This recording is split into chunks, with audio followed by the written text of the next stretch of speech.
Welcome to Top Advisor Marketing, where you will learn how to become a prolific online influencer, attract more ideal clients, and grow your practice. Brought to you by Top Advisor Podcasting, a done-for-you podcasting solution built just for trusted advisors. And now, your co-hosts of Top Advisor Marketing, Kirk Lowe and Matt Halloran. Hello and welcome to another Top Advisor Marketing podcast. Today we have a return guest, somebody who is a close friend of Top Advisor Marketing, Jen Goldman, who is a business transformation consultant and the owner of Jen Goldman Consulting. Jen, welcome to the show. Thank you. It's great to be here, and I always love chatting with you. And I am totally ready to nerd out with you on this because this is something. So many of you who don't really know how podcasting works, we're always doing things to prep for the podcast. So when we go live, we have a little bit of background and backstory so that we sound a little bit more prepared and a little bit more organized. It's just the right thing to do. And Jen and I were just talking about the topic today and found out that we both have some shared experience. And the topic today is how to merge a CPA firm with a wealth management firm. Now, this is something that's happening a lot. There are a lot of CPA firms that really want to get into wealth management, and there are a lot of wealth management firms who want to start offering tax services. So, Jen, why don't you give us a little backstory on why you wanted to talk about this and what was kind of the catalyst for this communication today? Yeah, absolutely. Thank you. Basically, I had a firm reach out to me that is trying to blend the two businesses together and having an enormous amount of pain. And it brought back memories of when I joined a long time ago when I was actually an employee. I joined a tax firm to build out wealth management. And then as a consultant early on, I was brought into a firm, again, that was trying to blend tax and wealth. And I realized, wait a minute, there's something here. It's nice somebody reached out to me, but then I started Googling and looking for information and podcasts and God knows anything I could find, and realized there is not a lot of content out there. I mean, the AICPA puts out some guides, a few guides. Kit just put out some long podcast and discussion, but I would have thought with so many firms, over 50% are already, CPA firms are offering some sort of financial planning and retirement planning, right? That there would have been a lot more banter, a lot more things found by a Google search, and there's not. So what do you think I do? I reached out to you and said, maybe we should chat about it because we both, as you said, we both have experiences working in this situation with tax and wealth. And I'm going to just launch right into my first question for you, which is, how do you bridge the philosophical business differences between how a CPA runs a firm and how a wealth management firm runs a firm? What have you done? Where's your brain at on this? Well, the one thing I think is an underlying trait, and again, correct me if I'm wrong, is that CPA firms believe in process and they value their time because they actually time track.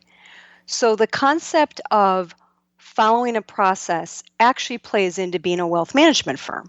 I mean, there is a natural way to work with a prospect to earn their business. There is a natural process and way to service them. And so the one underlying similar trait among the two is this love of having processes.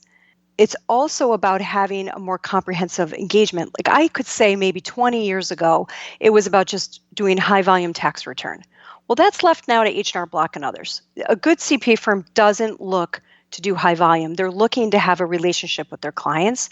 So that also is the same trait in wealth management. So instead, like you say about philosophical differences, I know I agree with you. There are so many. I think I go at it with what are the few things that they have absolutely in common and then build from there. Okay, well, let's I love processes. I love systems. I know that is one of your major fortes. How do you then find that common ground, have them both understand that there is that level of understanding and systemization, and then how do you start integrating those systems? I was going to be flippant and say a lot of conversations, right? But it kind of is.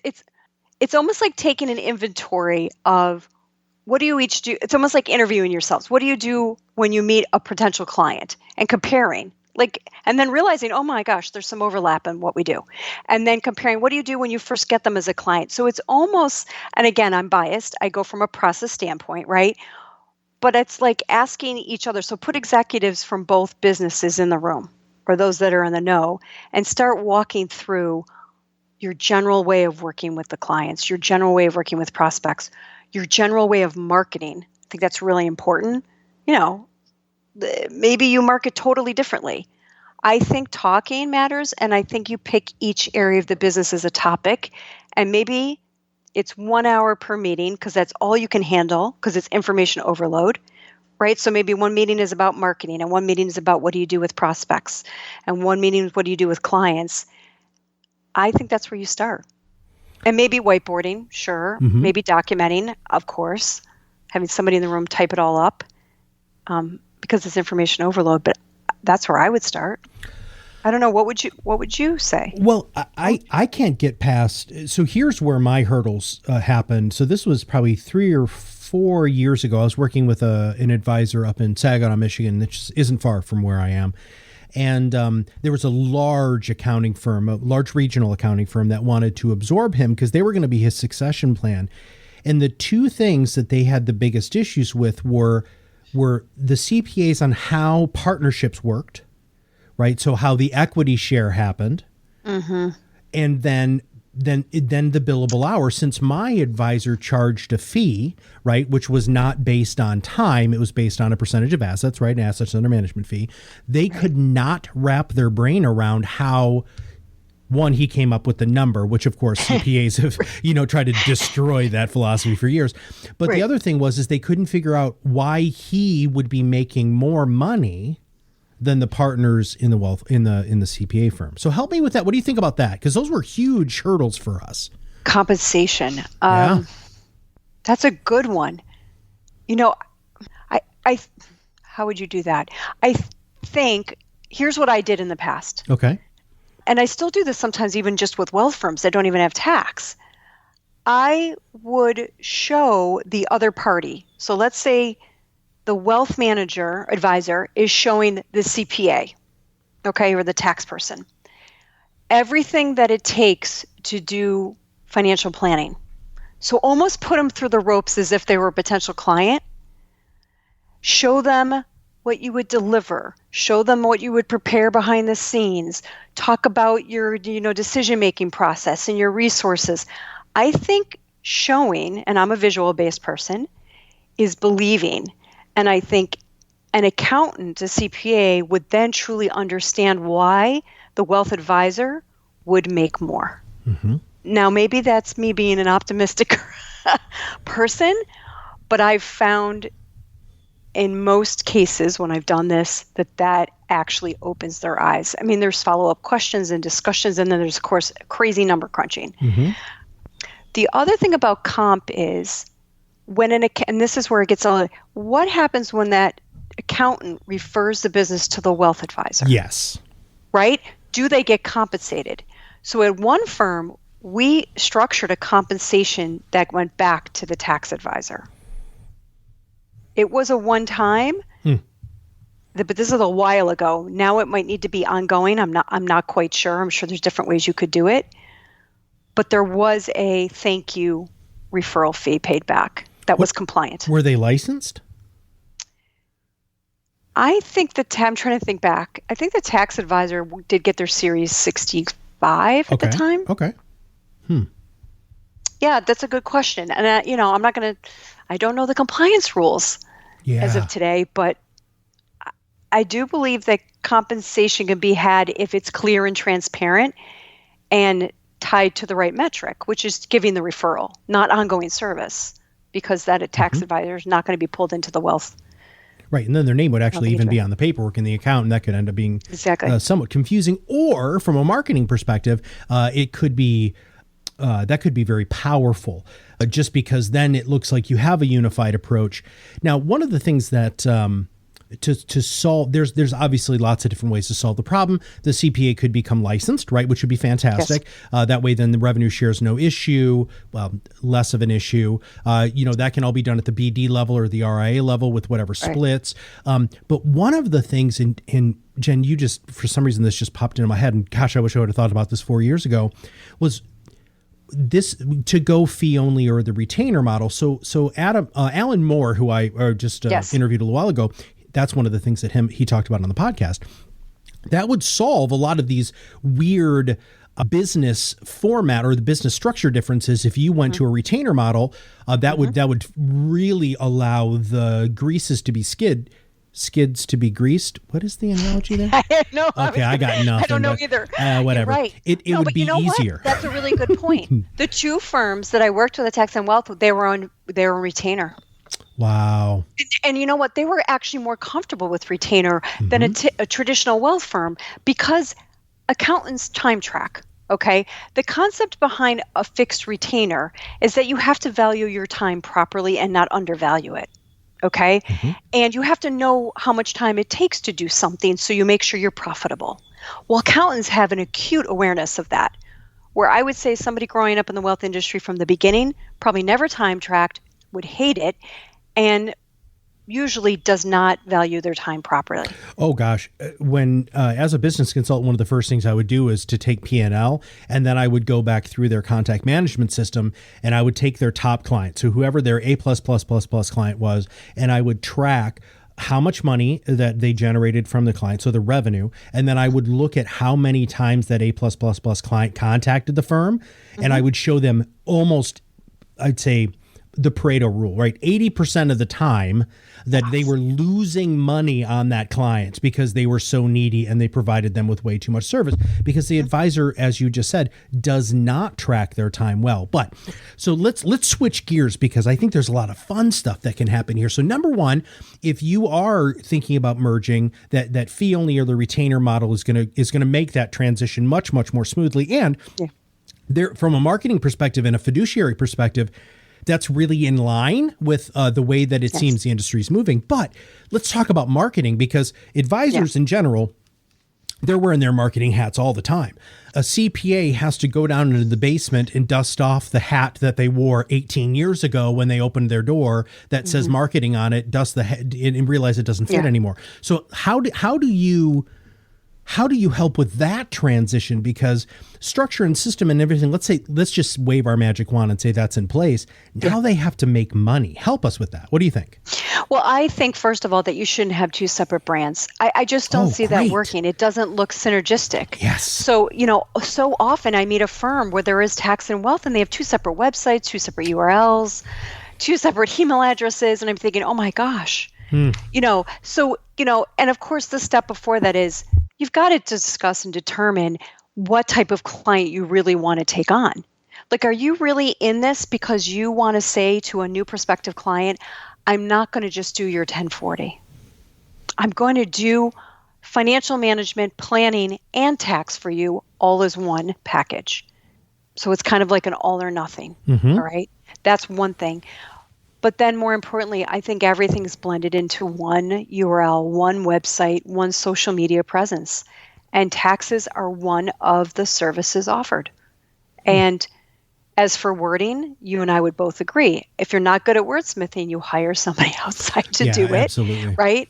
And sometimes in this case, because it is a little bit, sometimes this is definitely a mental shift. It's probably a great idea in this case to actually hire somebody on the outside to blend the brands and the website, because they're that outside perspective that maybe the wealth and the tax advisor can't, they're kind of stuck in the weeds. And that outside person is kind of like the mediator. Well, Jen, you and I were talking about that with what's going on with you, right? How nice it is even for you to be able to outsource, having that objective third person take a look at what you're doing and what you're, and that's why Kirk and I have jobs, right? I mean, we are that objective third person. And as a consultant, which you are, it's really nice to be able to bring you in as that objective third person to take a look at, all of those different things, because you're not coming in tainted like somebody else might. Now, when it comes to services offered and pitching your wealth management services to the accounting firm and the accounting firm services to the wealth management, what did you see work before? I mean, how difficult was it to cross market? It was so easy that this was what makes me a little crazy that it's not done more. I mean, I was a part of a firm that was at 23 million AUM, And it was a one advisor shop as part of a 45-person CPA firm. Okay. And not even in 9 months, with no tech when I started, no process, no nothing, we grew to 101 mil. Like it was like just picking fruit off the floor. Okay. The trick, and it's not a trick, it's common sense, is you have to sell to your internal audience, which is the accountants. And you have to sell to them to get their trust. And then the referrals just flow in. One, they have to know what to see on a tax return to know that somebody's qualified. Two, they have to know that if they connect that wealth advisor with their tax client, they're going to be taken care of in a very professional manner, just like they would have. And three, they need to know what is going to be provided to their to the tax client. So I used to call it a pitch book, and I think some people cringe, but it is what it is. A sample of deliverables and things that will be done for that wealth client need to be shown to the tax advisor. They need to be talked through the process. When you do that consistently, and they give you one referral and then another, and you follow your process and you do what you promised, the floodgates open. So if you do it right, it's not about growth. It's about slowing the growth down, in my opinion. I have heard that CPAs in general are very averse to selling, but what you're talking about is just offering extra services. And I want all of our listeners to really plant that in their brain, because that is such a great way for you, even if you're not merging with a CPA firm, to pitch your services to an accounting firm in your area, because you're just part of the menu of services. Every accounting firm has a menu of services, right? Yep. Now, I worked with this old, I mean, when I'm saying old, this guy was like Methuselah old, out in California. He was a CPA that, so he was like 78 years old. Now I know that's not Methuselah old, but he was pretty old. And he started being a financial advisor when he was 74. So he'd been in it 4 years when he got licensed. He became $100 million firm within, I don't remember, it was like 18 months. Mm-hmm. And then of course he's always, he was joking with me on the phone, why in the heck didn't I do this earlier? Yeah. But one of the things that he would teach all of his CPAs was one saying, and I don't remember if I have the schedule right, so you might have to help me with that. But he would say, if you see over $10,000 or as losses on their Schedule C, is it C or D? Mm-hmm. Do you remember? C is the business. There you go. Return. So yep. They're a business owner. Yep. Call me. So it was a very quick, just like you're talking about pitch book. You see losses on the Schedule C, call me. I'm the wealth manager. This is what I do. And he implemented that, and he brought in another $50 million the next tax season. See, Jen, I love that you wanted to bring this up, and I'm so happy that you wanted to talk about this, because there is so much synergy. It doesn't have to be an antagonistic relationship, which it seems to be in a lot of situations, where you can help a CPA firm just really become much more profitable. And, when I was joking about going down to the basement and grabbing that marketing hat and dusting it off, CPAs really need a salesperson. They really need marketing. They need somebody who feels comfortable with public speaking. And that's what most advisors do. So what else do you see with this as maybe not just opportunity, but barriers or philosophical differences? What else should we unpack here? Yeah, I think you peel back the onion. I mean, you got it.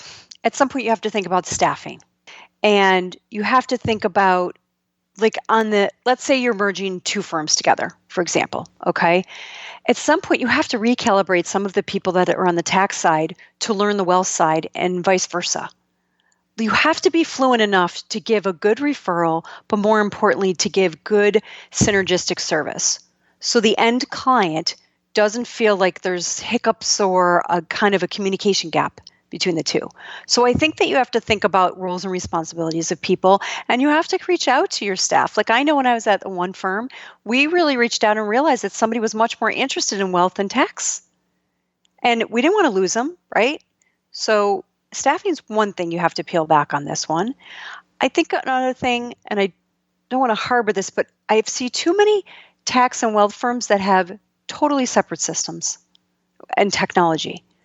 So you're always, the problem with our industry, this kind of combined effect is there is not one CRM that handles tax workflows and wealth management workflows properly. Okay, and there's not one CRM that integrates with the tax software. I'm praying for it for the last 12 years and I'm just done holding my breath. Right? But for the most part, you should have one document system. You should have one CRM with all the contacts for both kind of parts of the business. There are pieces that you really should streamline. And this doesn't feel like fun work, I'm sure. It doesn't feel business development-ly or whatever, but it's necessary. And I think firms struggle with that growth. So you talk about the guy that goes to 100 million. Mm-hmm. He probably could have gone much more than that if he had very streamlined systems and processes in place and everything was really synergistic before he opened the floodgates. And so that's what I see with tax and wealth firms merging, is that they actually have to slow down their growth because they're not prepared.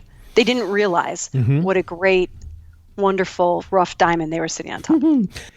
I love your frustration with the ability to have contact management systems or workflows communicate between different softwares. And honestly, Jen, I know that you and I both, well, we'd be the richest people in the world if we could figure out how to just open source this or make it all work and talk together.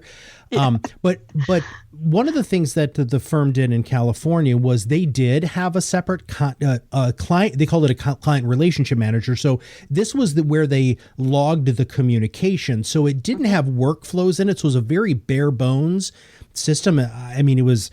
I think it was Salesforce just for tracking, and then they had their separate systems. But everything, anytime a client called, whatever it was all logged in the same place. So that way, when the accountant is sitting with, so there are some solutions. It's just not a fully integrated solution. Exactly. Yeah, I'm totally in agreement with you. You can use one CRM for both parts of these business without question.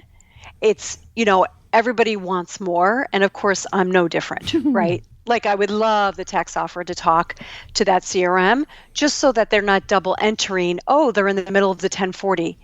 Because what if the wealth advisor wants to pick up a phone, but then they realize, wait a minute, the tax advisor is knee deep working with that client on something. That's important to know. You don't want to overwhelm the client. But other than that, I think, listen, we covered it, didn't we? Compliance, philosophy, marketing, compliance, staff calibration, tech. What are we missing? What are we missing? I'm missing something business in my goals. brain. What? Business goals? Oh, yeah. Ooh, good. Ooh, let's talk about that. Okay, let's talk about that. So that's where the disconnect I find was the greatest. Like wealth advisors generally, if they're merging with an accounting firm, they want to grow, right? And usually an accounting firm, there's two reasons. They might want to grow, but they also might want to stop sleeping at their desk during tax season because that's their biggest revenue is in 4 months. And they know if they ease off, they don't make as much. So the wealth business is great because it's continuous, right? But the goals are different. Okay. Wow. Yeah. I forgot about that one. Yeah, that's crazy though. Could you in one of my networking groups, we've got an accountant. He's very, very, very successful. He runs one of the largest firms here in town, and they're always looking for more CPAs because they want to grow, but it's so labor intensive. Whereas I have wealth management firms, and I know you've consulted them too, where they're making $1 million a year and it's an advisor with 2 staff. Yeah. And they're not sleeping at their desk working 80 hours of tax season. No, right? Yeah, they're working from their boat, right, in the Caribbean when their clients are super happy. Right. I have another question, though, and this is tangential, and I apologize. You know me well enough to know that I get wildly tangential. But there are companies out there who sell programs to financial advisors, and there are companies that sell coaching programs or marketing programs to CPAs to help them market together. Right. And there was a big one in Florida for a really long time. I'm not going to say the name of it because I don't know if they're still in business and I'm not here to pitch them. But one of the big things is they were really pushing financial advisors to aggressively try to partner with CPA firms to help them market. And once they showed their marketing prowess, then they would hopefully potentially merge or increase the amount of referrals.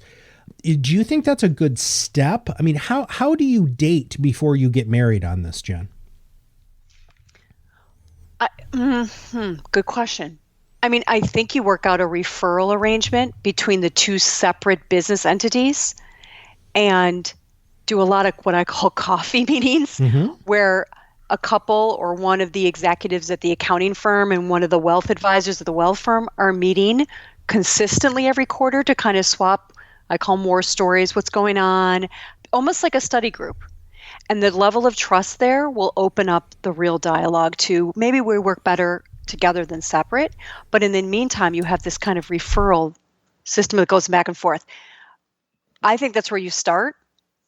And between the referral arrangement and slowly trusting each other, I still think my idea of showing that accountant what you do, how you deliver, is still crucial to building trust. So even if you're not merging or blending two entities into one, I still think as an advisor, you need to show that to the accountant because accountants are all about trust. I'm not saying wealth advisors aren't, but so you just start by referring. I love the study group idea. That's, oh my gosh. Well, that's what I used to do. Like when I was an advisor in my 20s, I had 2 attorneys. I had a general attorney and estate planning attorney. I had 2 accountants because I didn't know which one was going to make the cut or I was going to make the cut, right?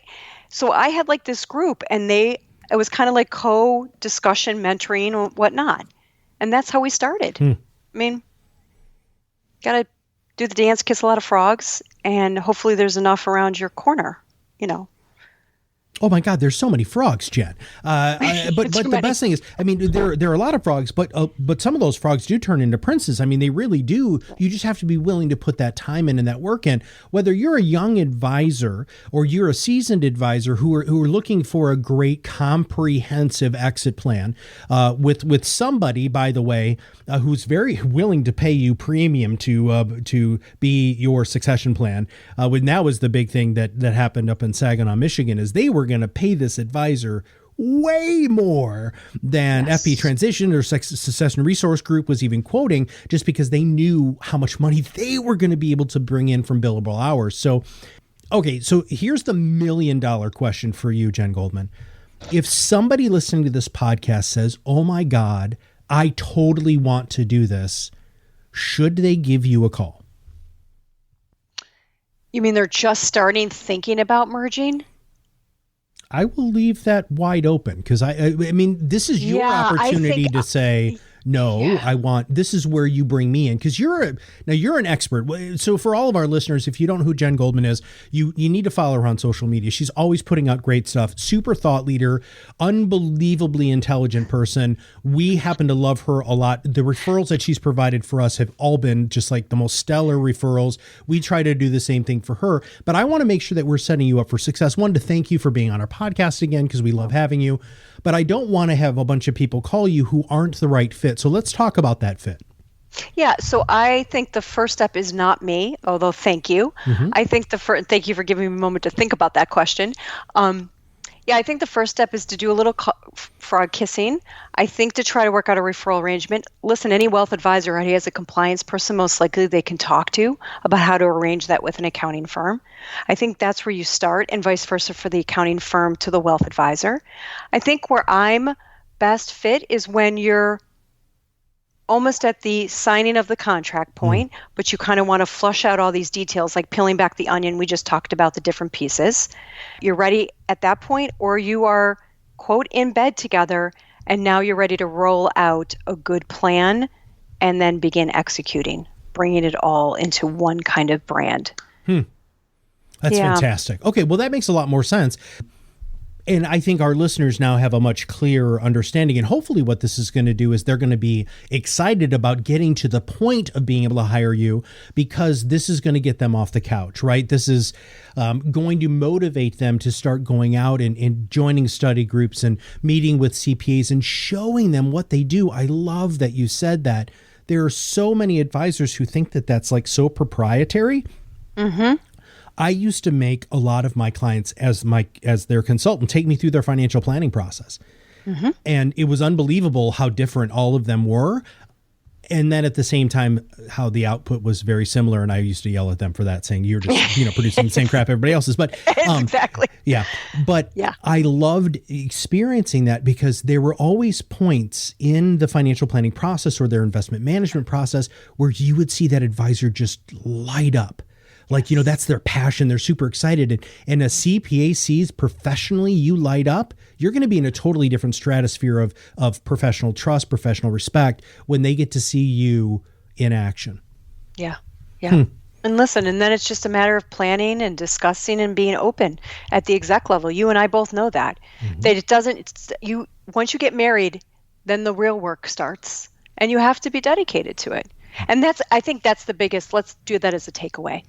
The biggest thing about merging the two businesses is that you have to carve out time to run the new business and talk about it. There's going to be hiccups. There's going to be moments where you have an epiphany where there's a disconnect.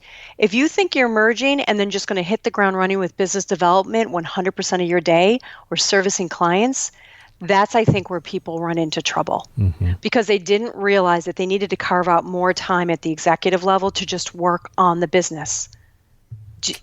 Listen, analogy, just like getting married. There's lots of things you figure out after you're married, and you better set aside marriage time to work through that. It's the same in a business. And with that, Jen, thank you so much for your thought leadership. Thank you so much for being on the show.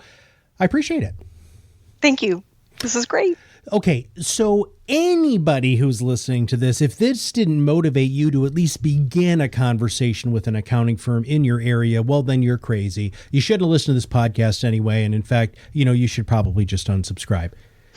No, dear God, please don't unsubscribe. But I really hope this should resonate with you. It's as strong as it is with me. And here's the best part. The super cool thing about you subscribing to the podcast is if you know somebody who is about to do this, who's about to get married, who's already in bed, who's thinking about all of this, forward them the podcast. It's super easy. Just click that share now button below. So for Jen Goldman and for everybody at Top Advisor Marketing, we'll see you on the other side of the mic very soon. Are you ready to change the way you communicate with your clients? Are you tired of being the best kept secret in your area? Learn how to become a prolific online influencer, attract more ideal clients, and grow your business. Contact us today and see what the power of podcasting can do for your business. Click on the Contact Us link on our website at topadvisormarketing.com and set up a call to learn more. Follow us on LinkedIn and Facebook for more updates and information. This was brought to you by Iris.xyz, a platform helping financial professionals become better in business and life through new media and new voices. Visit them and learn more at iris.xyz.